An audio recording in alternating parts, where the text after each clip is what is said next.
join us today and enlighten us a little bit about Native Americans, some of the misconceptions, some of the misinformation that you might have heard throughout the years, and he's going to try to straighten some of those things out. And hopefully you'll leave here with a better understanding of Native Americans here in, at least here in Florida. Joe? Thanks, Susan.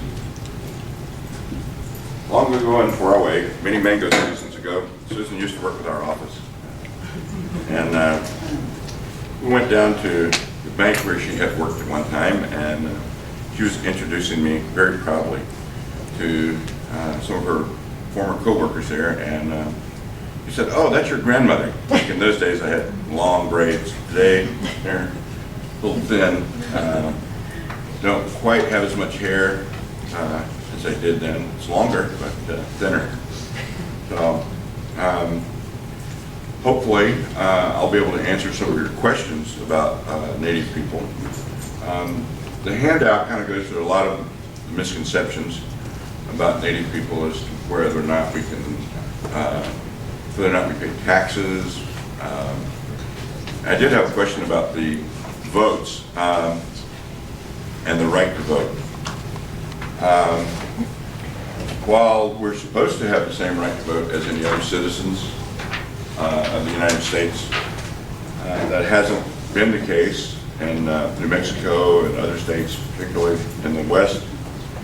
There have been a lot of problems for Native people. There still are a lot of problems for Native people who attempt to vote. There are a lot of problems today in Florida with any individuals who want to vote. And across the United States, many citizens are being denied the right to vote because of voting acts that are being passed that are, in my opinion, totally in I guess they're not in concurrence with the current Voting Rights Act. Let me put it that way. But for Native Americans in particular, supposedly in 1924 we were guaranteed the right to vote. We were made citizens, finally, in our own country. I get a little angry every time I think about that. Back in the day, I was probably a lot less angry about a lot of these things, but I think that after 37 years working in the function that I was, that we wouldn't be fighting the same battles today that we were fighting when I first started in 1976. And unfortunately, we're still dealing with a lot of the same garbage. And that's what it is. It's ignorance, and there's no excuse for ignorance. I'm sorry. In the United States, Native people continue to pay taxes. And there's still all these people, oh, well, Indians don't pay taxes. Yes, we do, believe me. I pay a lot of them. I'm really happy to pay them too, because I understand that roads, bridges, law enforcement, all of these other things that we take for granted, including medical care, are dependent on taxes and paying taxes. And so I pay them happily. I am happy that I can pay at the level that I do. So, yes, we pay taxes. The only thing that's not taxed is lands that are held in trust by the federal government for the use and benefit of Indian tribes. And those are not fee simple lands. Fee simple lands are just lands that you can't hold title to. I'm not going to be able to take it with me, but I hold title to some land here in Tallahassee. But I'm also a person who has interest in lands that are held in trust in the state of Oklahoma. And they were lands that were allotted to my great-grandparents and my grandparents. And a whole bunch of us have an interest in those lands. Those lands are lands that are not taxed in terms of ad valorem taxation. But all the individuals who may hold an interest in those lands pay sales taxes, income taxes, you name it, taxes for tags, cars. Our tribe in Oklahoma issues a tribal tag. The majority of the time that's spent on roads by my older family members are on roads that are through our own land. So I'll go along with tribal taxes. There's not a standard definition of Native American in case anybody is interested in that part of it. There's not a culture. Everybody keeps asking me, I always get asked to talk about the Indian culture. There's not an Indian culture. Each one of our different tribes and bands has their own culture.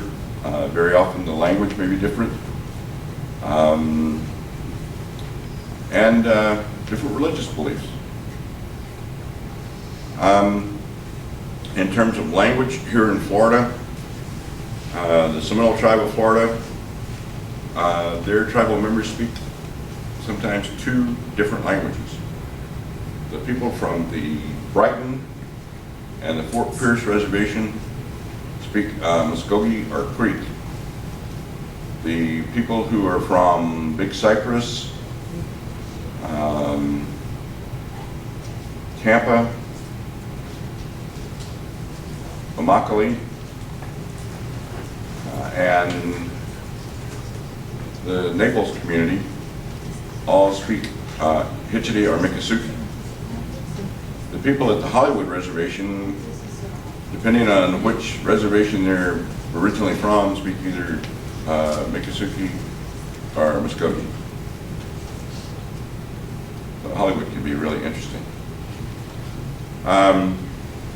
At Miccosukee, obviously down on the Tamiami Trail, there are Miccosukee or Hitchiti speakers.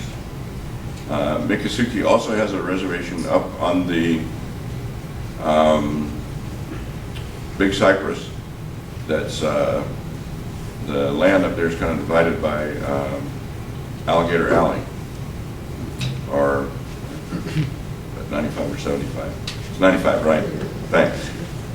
It's been a while since I've been down to that part of the Big Cypress. Miccosukee also has some small parcels of reservation land at on US 41 at old US 27 and US 41.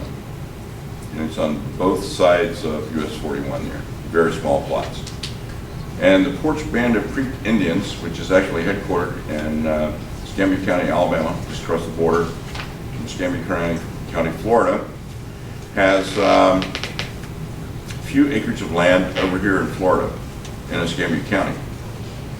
And they have some land over in Midway, where they operate a barrel racing facility. And they have games in addition to barrel racing. But the 2 federally recognized tribes that have tribal headquarters in Florida are the Miccosukees and the Seminoles. And then there are those of us who live here who are members of tribes from all around the country. I'm a member of the Kiowa tribe of Oklahoma. I am a member of the Kiowa Word Clan and the Kiowa Tonkonga or Black Legging Society. Those are 2 of our tribal societies. Our clans are not based on families in the same way that clans here in Florida and a lot of the southeastern tribes, family relations are based on their clan. They don't marry within the clan. A lot of the clans that are on the different Seminole reservations are also clans of the Miccosukee, so they're related in that way. Although not all of the clans that are still functioning at Seminole are functioning at Miccosukee.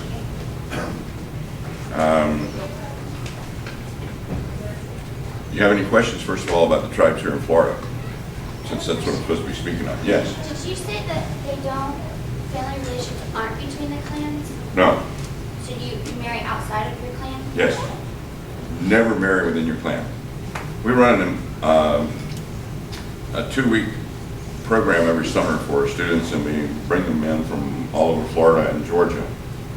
And the first couple of years that we did that, we weren't as adamant about students standing up and introducing themselves and telling us which clan they belonged to and telling us where they were from. Because, you know, teenagers, and a lot of adults will do the same thing. And unfortunately, we had 2 students who were from different reservations, didn't know each other, didn't know each other's families, but were from the same clan. And they fell in love, as teenagers are wont to do. And we caught all kinds of grief about that. Be kind. Yes, ma'am. So why don't you allow that? Is it for genetic reasons or what? That's up to them. They never told me why, and I don't ask you. They don't tell me. All these years, there's a lot of stuff that I don't know because it's not my business. I suspect that it has to do with you don't marry your relatives. And clans, your clan relatives are your relatives because that's how they determine relations. My tribe doesn't do that, but that's how they have determined relations over the centuries, thousands of years, and it works for them, so. Yes? How does your tribe handle the clans? We don't have clans. Something similar? Ours are bands, but our bands tend to be made up of very close blood relatives. But they don't have to be. It has more to do with the leadership of a particular band at the time. I come from one of the tribes that lived on the plains. We do live in what you know as teepees or lodges. We're a horse society for the last several hundred years. According to my older relatives, we've been a horse society for a lot longer than people think we've had horses. So, we didn't come over the land bridge. For all you anthropologists out there. And I have to admit that my old aunties, my grandpas and grandmas would really laugh and giggle about telling these young students who came out to study them these outrageous stories. And apparently got written up for it, so who knows. Anybody else have any questions? What about if you're married, like Seminole, Mississippi, do they have any issues if someone's marrying outside of the tribe? There may be an issue in terms of the parentage of the children. For instance, if a Seminole man or a Miccosukee man marries somebody who's not Seminole or Miccosukee or doesn't have a clan, then their children won't have a clan. That causes some problems. In some tribes, it causes real issues in terms of membership. The example that I've always used is a couple of individuals who used to work for our office who were Seneca and Cayuga from the state of New York. They were both had enrolled members of the Seneca Nation of New York. They had the same amount of blood, whatever. One was female, one was male. Both married non-Indians. The female's children were able to be enrolled in the Seneca Nation of New York. The male's children were not, because the Seneca Nation of New York requires that the mother be an enrolled member of the Seneca Nation of New York. One of the Supreme Court decisions that was made, I think it was Martinez v. Santa Clara Pueblo. Ms. Martinez was full-blood and enrolled in her pueblo. She married a non-tribal member, and her children were refused enrollment. And that particular pueblo required that the father be enrolled. And that case went to the U.S. Supreme Court. The Supreme Court ruled in favor of the tribe, because the tribe has the right to determine who's eligible for membership in that tribe. Each tribe has different rules for who is eligible to be a member. Cherokee Nation, you have to have some Cherokee blood at some point, going back to the original rolls of the Cherokee Nation. The Eastern Band has amounts of blood, or blood quantum requirements. And at one time, there were different, although you could be enrolled at one level, there were different levels for individuals who were allowed to have stores on the boundary, or to do business on the boundary, and own property on the boundary.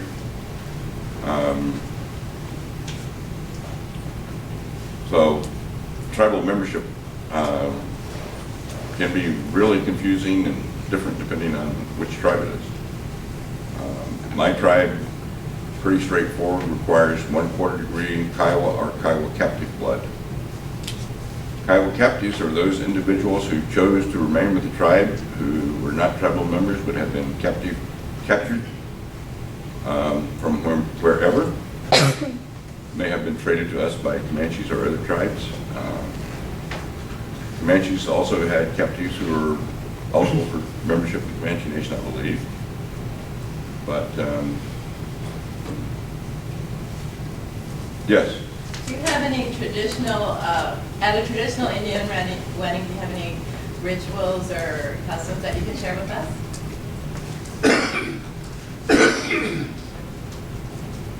Everybody for the last 100 or so years has either gone before somebody who is authorized by a state to perform weddings, or a minister, and ministers are generally allowed to do that. I performed a wedding down at Miccosukee.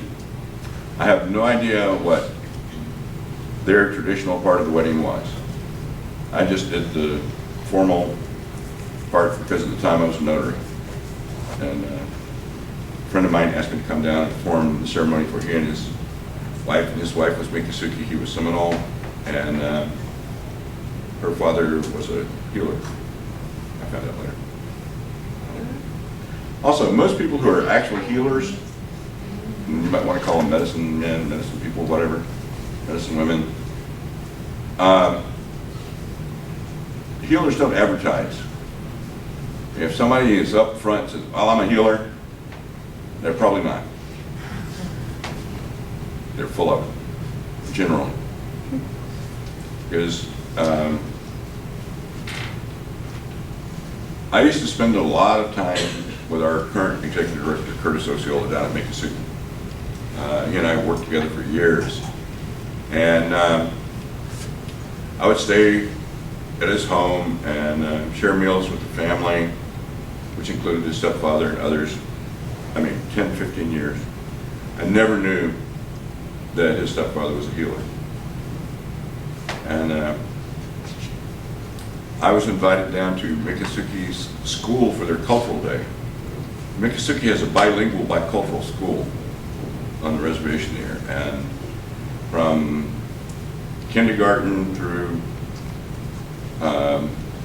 seniors in high school, all classes are taught in Miccosukee. And so for Culture Day, I thought it was really neat. They invited me down to talk about my people. I was telling them one of our stories. So later that evening, one of Curtis's sisters, who was an aide on Miccosukee culture and language at school, was talking to me about the story that I told her, and explained that they had a somewhat similar story in Miccosukee. And then her father was listening really carefully, and then he sat down and was telling me about it. Yeah, it's kind of like, you know, stories that we have. He says, by the way, do you like old guns? Well, sort of. So he starts bringing out these really old rifles and shotguns. And that's, well, you don't mind me asking, where'd you get all these? Oh, people give them to me. I do things for people, they give them to me. So they give me pigs too. So that's why Lois has all those pigs down there. She has a huge hog farm by that time. And over the years, I learned that a lot of people from Seminole and Miccosukee really respected him and his ability to do things and the way that he taught things. Those, but I never say anything about it. The people in the community, the people that need to know who the people are. One of the things that really drives me nuts is all these people holding sweats and people that are supposed to be pipe carriers or whatever, who don't even have the right to hold a pipe or touch one. But they claim that, people sell sweats, that sort of thing. Yeah, you want to sweat with an Indian, you have $25. Yes? I have a question. We hear, or the media represents sometimes horrible stories about reservations. There's a lot of alcoholism, there's a lack of food supply. Is that a myth, or is it true to a certain extent, or what is it that the mainstream does not know about reservations? Because I'm thinking about the young people growing up. Are they staying on the reservations, or are they trying to, for better word, go into mainstream society, or what are some of the... Well, I think on some reservations there is a real problem because of the high unemployment rate, lack of jobs there. Tell you what, there is not a Walmart or a Publix on a res. You have to go off the reservation, so any money that comes into the reservation immediately goes to the outside community, who usually looks down on the people of the reservation, treats them like crap. And they are treated like crap around the reservations. I can tell you.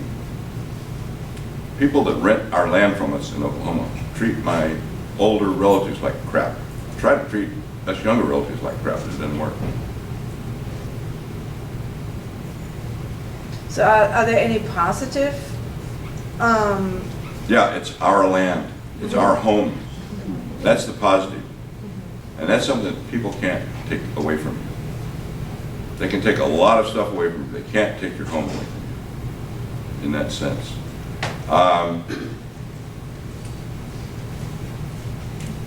The issue with the fact that the jobs aren't there, I think a lot of tribes who have, they've tried all kinds of things. A lot of the tribes in the West have developed bison herds to try to improve nutrition.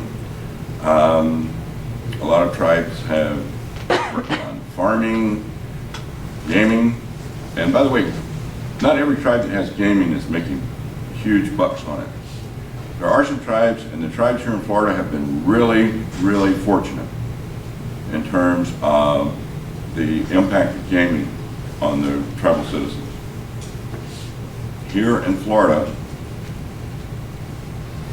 where gaming really had a lot of its roots, starting with bingo here in Florida. And they have been just really, really, things have changed so much in the years that I was working here. When I first went to Immokalee, the people who lived there were living out in this field in chiquis, and during the winter, they had cardboard, and some families were lucky enough to have plywood on the outside of their chiquis to close them off from the wind and the cold. And there was one light in the whole community that Seminole Tribe had put in, and I think there was one water faucet, again, in the whole community. And if you went down there now, the res is one of the nicer places in the town of Immokalee. But when we first started going down there and working with the community in Immokalee, it was really rugged. Those were really neat people. It's kind of interesting though, the ladies in Immokalee were made up of women from other reservations who had, at the time, married outside the tribe.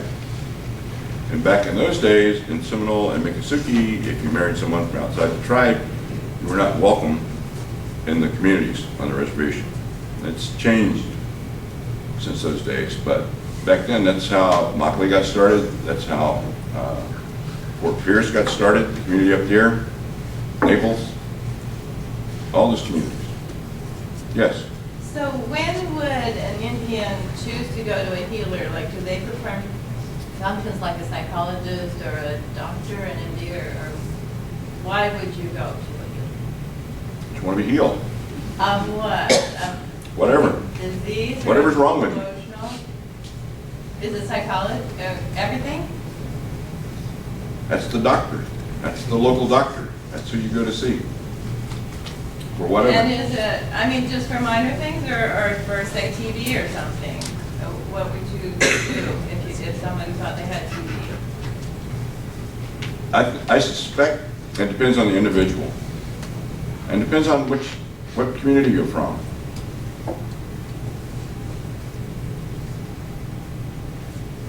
I would probably, go to CHP. But, if I knew a healer close by, I would probably go to them too. It doesn't hurt, Cover all your bases. Yeah. Is the land taxed? Pardon me? Is your land taxed? My house here in Tallahassee is taxed. The land that I am, my brothers and my sisters and my cousins are all participants in ownership. That's not taxed. But land that's held in trust is not taxed. But other property is. Like, as I said, my house here in Tallahassee is taxed. Not that much, but it's taxed. But y'all have to fight politically to keep your land that's not taxed, or you just something that's... Always. There's always a political struggle going on. People trying to run pipelines through it, roads through it, and it's a constant struggle. The tribes, Seminoles in particular, I think it's down near, I think it's down near Big Cypress, where Florida Power and Light is trying to put in a huge coal-fired plant right by the reservation boundaries. Up in Minnesota, it's Minnesota. One of the tribes up there has a nuclear plant right at the edge of the reservation boundaries. One of the Dakota tribes that lives up in Minnesota. They've been fighting. They don't get very old there because they die of cancer. And once they got a gaming facility, they were able to actually become more successful in fighting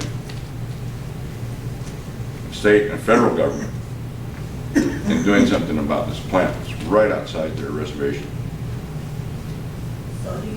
And all these non-scientists that are politicians tell you that, this stuff doesn't hurt you. It's okay. Coal in the air, don't worry about it. It's good for our economy to kill people. That's true. Because it's poor people that are living by these facilities, whether they're Indians or whatever, but it's poor people. You don't see one sitting by somebody who's very rich by their mansion.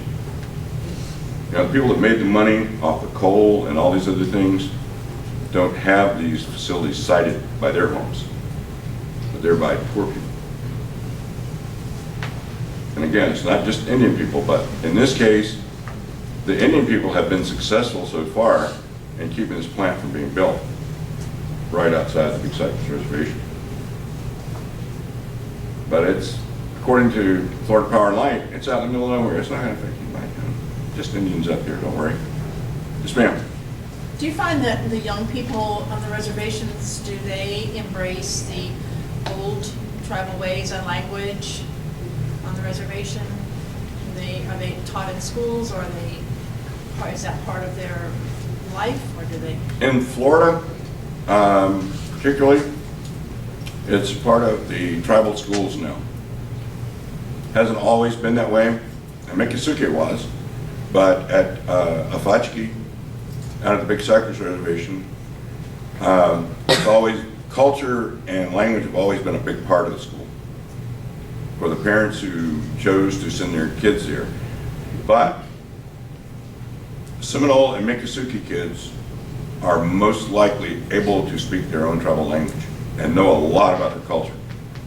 It's not true with every community around the country, but here in Florida, it's always been a big thing. And it really was an issue of pride for me.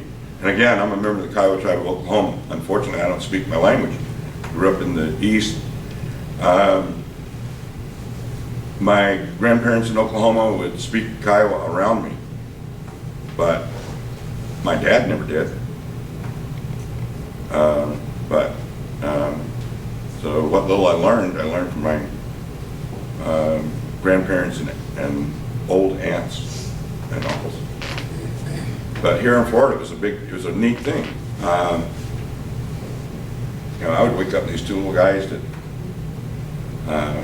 would be laughing at me in Miccosukee. They're just little guys, you know, 3 and 4 year olds. But they spoke Miccosukee, they spoke English, and probably spoke Spanish. Do the reservations welcome tourists or guests to visit? Yeah, there are areas for people to come visit. They have museums at the Big Cypresses Museum. I thought the museum is the main one originally was at Big Cypress. They have another one at Hollywood. Also, they definitely welcome you to their hotels and gaming facilities. Come on down, you know, play around the golf. And we're taking America back one hamburger at a time.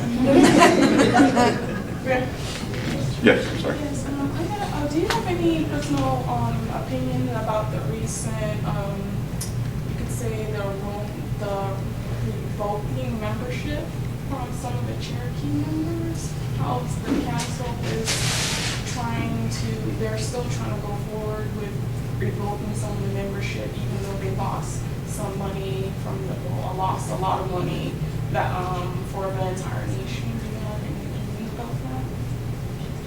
Well, it's up to each tribe to determine who's eligible for membership. As I said, to be a member of the Cherokee Nation of Oklahoma, you only have to prove that you have some Cherokee blood. There are people who appear to be African American who are enrolled in the Cherokee Nation of Oklahoma, despite what you may read. But they have some Cherokee blood. Just there are a lot of people enrolled in the Cherokee Nation of Oklahoma who look white.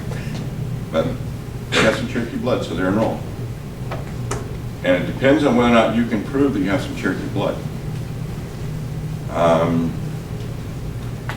The big issue is with people who are descendants of freed slaves who went west.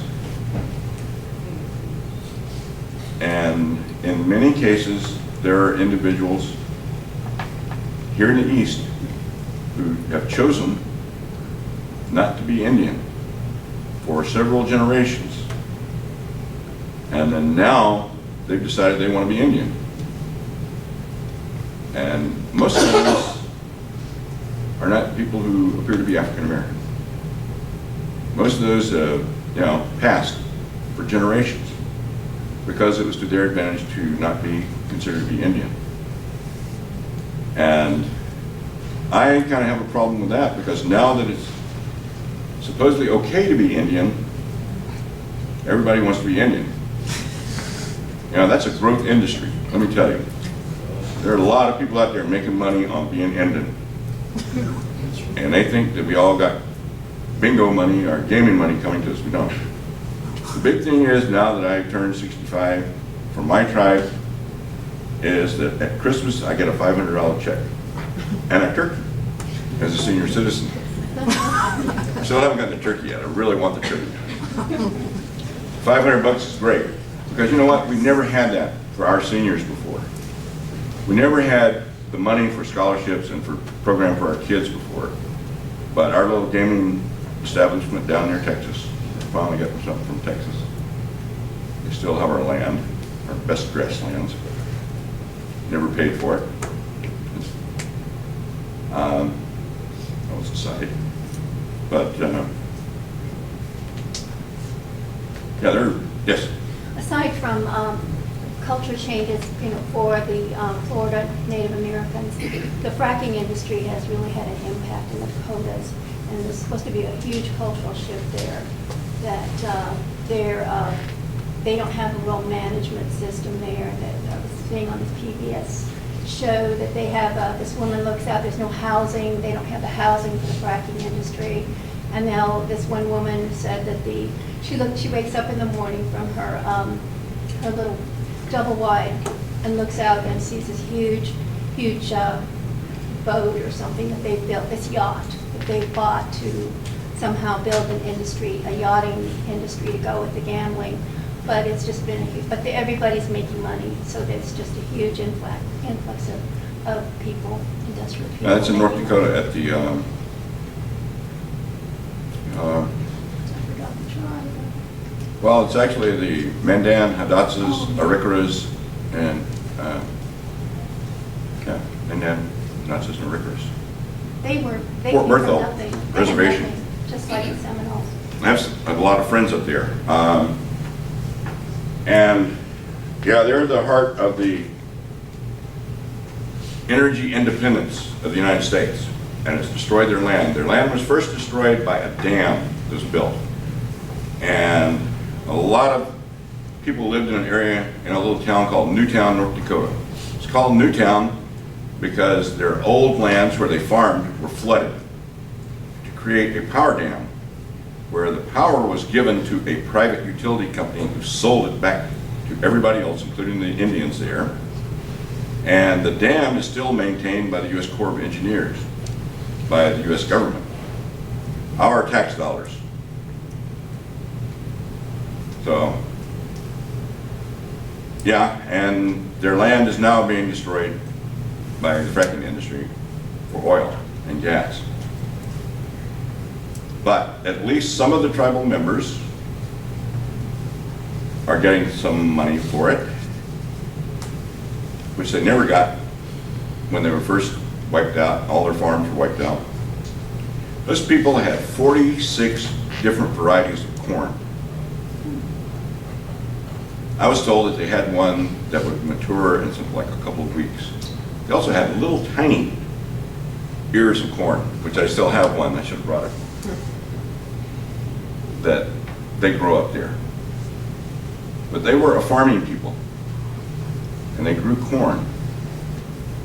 And all the other tribes would swoop down and take their corn. And horses, sometimes their dogs. I think at one time they were when Lewis and Clark came through, it was one of their stopping areas there. They can't. Yeah. Yes. What are the laws about if I buy a piece of property and I want to build a high-rise on it in Miami or something, and I find Indian remains on the property, does that building stop? What happens in that case? It's supposed to be stopped, and local law enforcement is supposed to be notified, if I remember correctly. And once the local law enforcement makes a determination, if there are remains that are found, that those remains are older than 50 years, make sure that somebody's not hiding bodies in burial mounds, which was apparently a fairly large hobby at one time. Then the Department of State is notified, and archaeologists approved by the state of Florida then study the area. But at that time, all construction is supposed to be stopped. And if it is an old burial site, then some kind of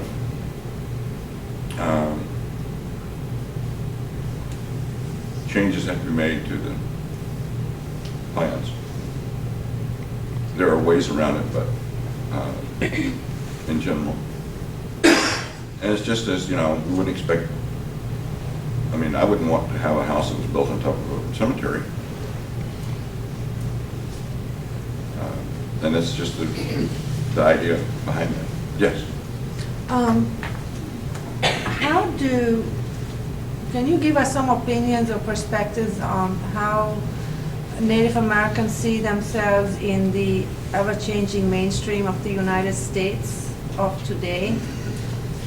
What are some pros, what are some cons, what are some opinions that have been voiced, especially with our immigration policies where we have a lot of different cultures moving into the United States now?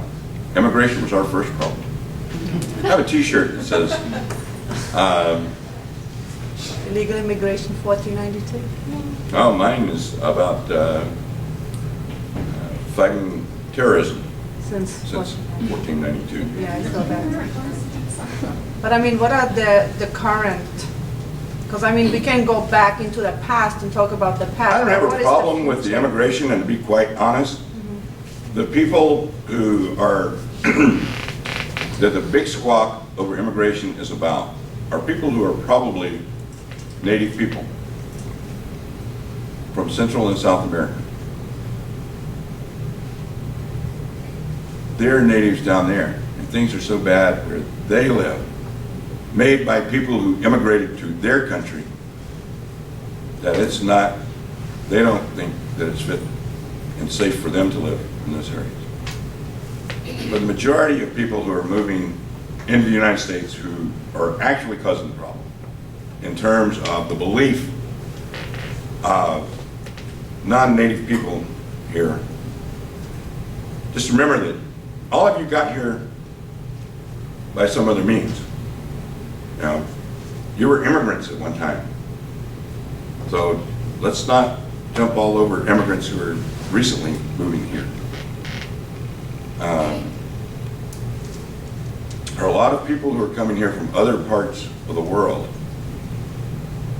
and yet the big squawk is about people who are native people who are coming here. So, is that the way that everybody feels about it? Probably not. Like I said, there's no one way that, you know, one native culture, no one native way of thinking. Yeah. I've noticed that a lot of powwows here in the Southeast is trying to give the public a glimpse of what they think is Indian culture. But I don't think it is. I think a good glimpse of Indian culture in the Southeast could be found in and around what's called the square ground. How many do you think are there active square grounds in the Southeast, Florida, Alabama, and Georgia? I don't know. Would they be real square grounds? Who knows? I know that during corn dance season, down in South Florida, there are several different corn dances that are held. Some I'm sure that I don't know about. I've been to a couple. No, it's a real privilege to sit and observe.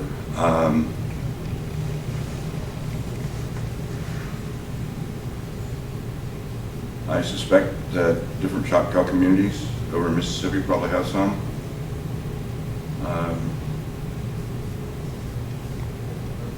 Eastern Band.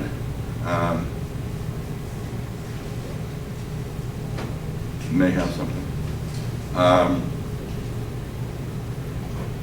Yeah, the powwows that are held here in the East tend to be more about either Southern or Northern Plains style dancing than about the Eastern culture. But, you know, yes. Could you, I've always been mystified by the corn dance ritual. I know it's private, but again, it's kind of hard to find out anything about it. 'Cause it's a Yep. That's because it's their religious belief, and they're not trying to recruit you to their religion. That's their beliefs.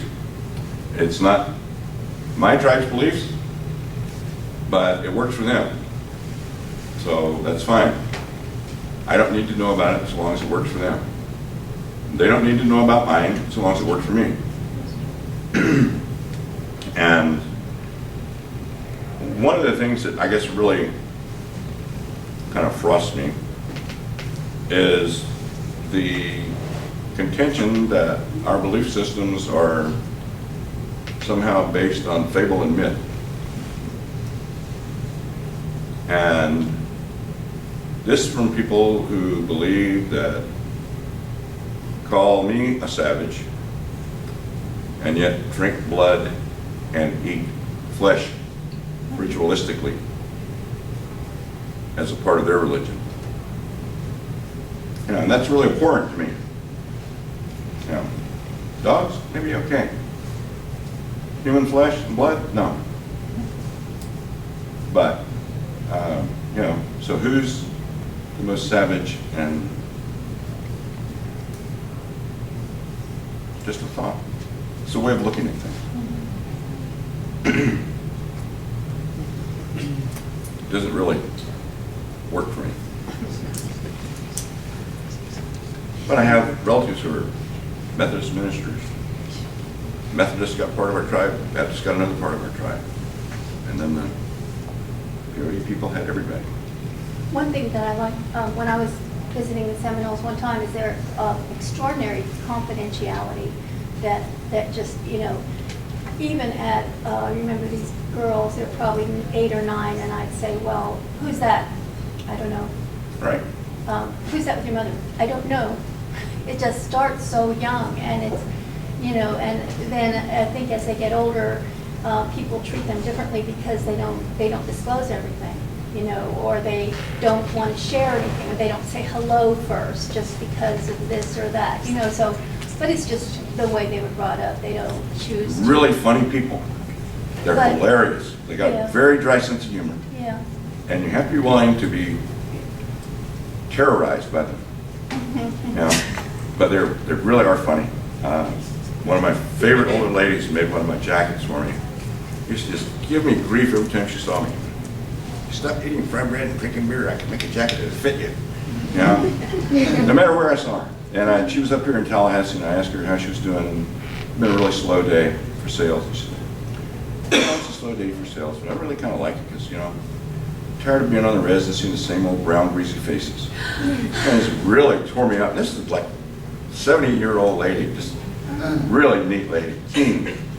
But yeah, and if you saw her, just walk by her, she might look real, you know, somber, not real all excited and everything. But they really are very neat people. And there's a reason for being closed-mouthed about everything going on, because it's not everybody else's business. And I think there are older people that are still concerned about their children being taken away, with very good reason. Yes? Isn't that still happening now though? Yeah. Yes, our kids are being taken away. And there are states that are involved in that as well, especially, yes. I heard that the last small roundup, call it a roundup, was in 1936.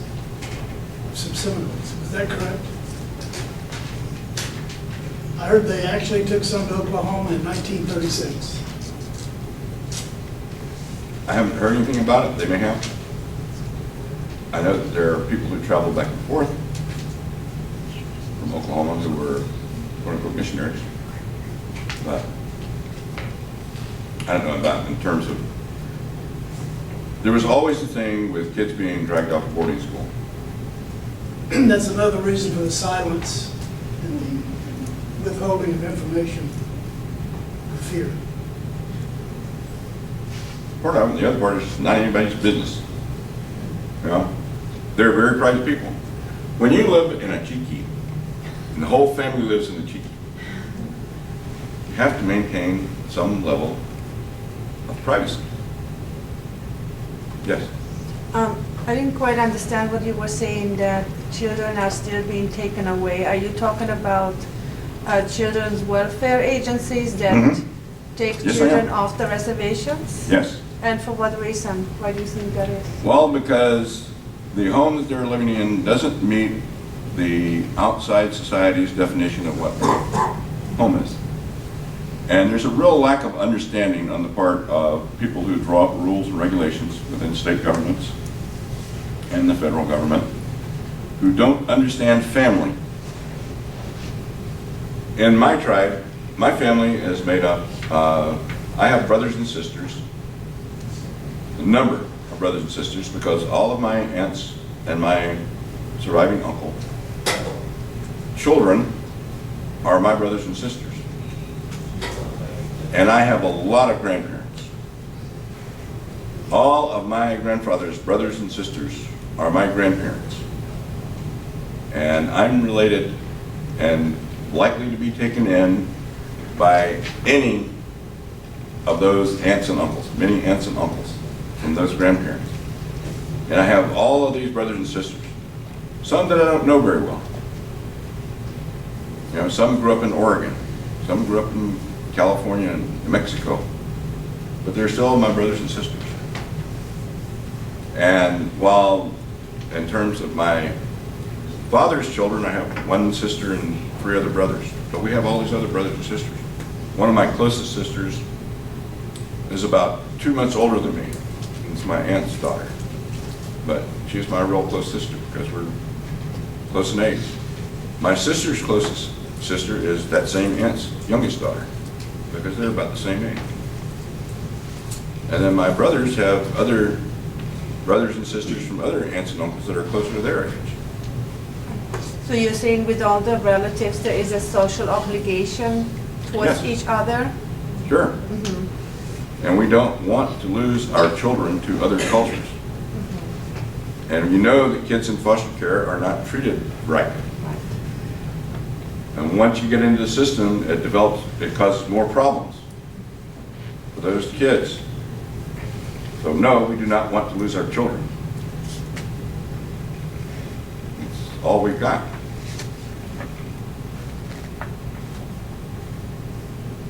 I see it's 11 o'clock, about time to start, huh?